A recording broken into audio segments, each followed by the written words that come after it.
Boleh maju ke depan, Bapak Samgar dan Ibu Sherly dulu ya. Tolong digandeng itu Pak Samgar. Kami ulang tahun pernikahan yang ke-14 ya. Ya, ini kesaksian dari,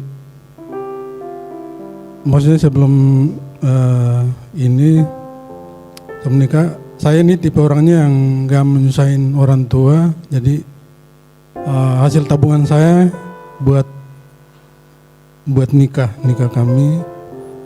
Maksudnya setelah nikah kami hitung-hitung amplop ya, tutup buat itu acara itu juga, jadi fotografer segala macam. Akhirnya pas setelah nikah saldo kami nol gitu. Jadi kami mulai bangkit lagi dari nol, sampai sekarang udah punya 2 anak dan sampai sekarang saldo masih nol juga, minus malah. Tapi puji Tuhan, Tuhan masih pelihara kami sampai sekarang sehat.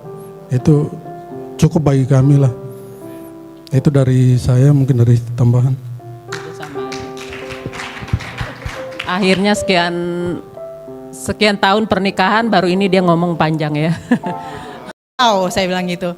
Dia berani gitu ya, presentasi di depan seperti ini, ada anak-anak, ada orang tua, dengan gayanya dia, tentu dengan stylenya dia, dengan bahasa Inggrisnya dia gitu ya. Saya sebagai orang tua hanya mempersiapkan materi, terus ketika dia tahu bahwa itu bikin dia minder, saya cuma bilang, J, lakukan aja, nggak apa-apa, baca, nggak apa-apa pakai bahasa Inggris, nggak apa-apa, nggak harus dengan bahasa Indonesia, saya bilang gitu.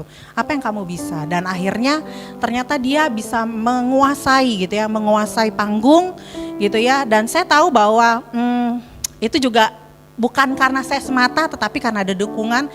Nggak mudah ya nganterin gitu ya, tol hampir seminggu 2 kali sampai 3 kali macet.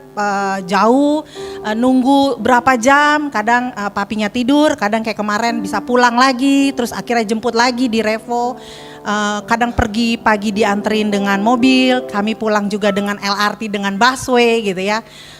Saya melihat bahwa Tuhan menyertai gitu, dan yang tadinya saya pikir, aduh Tuhan, apa saya harus ke terapi gitu ya dengan keadaan dia. Tetapi setelah saya banyak ngobrol, salah satu terapinya ya terapi wicara, terapi otot dan lain-lain. Saya pikir nggak usah lah, dengan naik LRT, naik busway juga udah terapi otot gitu kan. Dan saya bersyukur gitu ya, dengan dukungan, tentu dengan dukungan suami, kami bertiga gitu ya, akhirnya membuat saya, oh saya terapisnya gitu ya.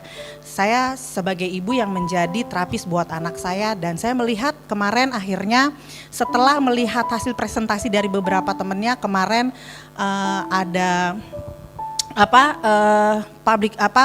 ada kelas workshop public speaking sebenarnya untuk kelas SMP dan kelas SMA, tetapi ada beberapa anak SD diundang dan anak saya di-invite juga untuk belajar, untuk diperlengkapi lebih lagi. Saya cuma bilang Tuhan menyertai dia. Ini SMP mah jadi, saya bilang gitu. Amin, gitu aja, saya ngomong begitu aja sama suami. Jadi kalau ada apa-apa saya selalu update, ada apa-apa saya selalu update. Jadi Bapak Ibu, kalau perkara anak rohani juga saya ada apa-apa saya selalu update nih, lagi ngalamin ini, lagi ngalamin itu gitu. Jadi saya cuman ya sebagai istri mendukung dan tetap menghormati gitu. Jadi doakan untuk saya tetap bisa praktekin itu dan menjaga komitmennya itu. Terima kasih.